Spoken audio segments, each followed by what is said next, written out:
Raider 150 ni siya. Ang issue ani nay mula gutok ini andar niya return spring pod sa crank. So bisan namo yung mga ngani nga motor Raider 150 ha. Basta Raider 150 ug maputlan og return spring sa crank, automatic giak makina yan. So ato ni tanggalon na makina nya overhulo na to. Kay aron mailisdan og return spring. Okay. So sa pag-ukab na to no, ang gatagulkol sa iya makina na natanggal bolt sa iyahang flywheel. So bolt ni sa iyahang Bendix drive no. Ning atras wa na bantayan. So ning putol. Maon na ni ang problema ron. Ang iyahang stator. So isdanan jud ning stator.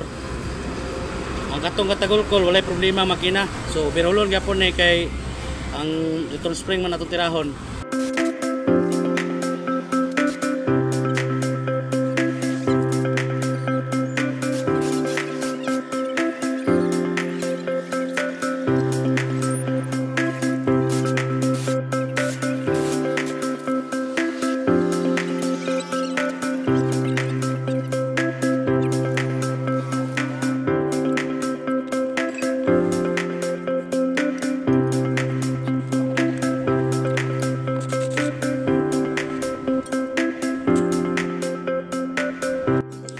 So natanggal na ang tanan no.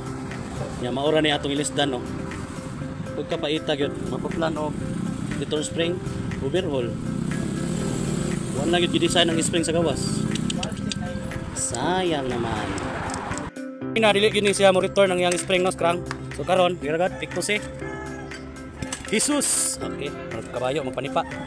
Tanga gasolina para makandar. So muandar pa ba ni overhaul man ato ni kinataka. Sige. Ayun no. So ning andar gyapon no nya murag silbi hilom kay kanandara no. Papato tay kamotso. Good siya nga pagka overhaul.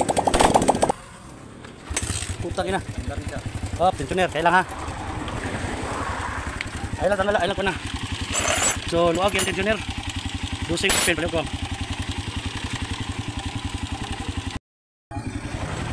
Okay, RPM.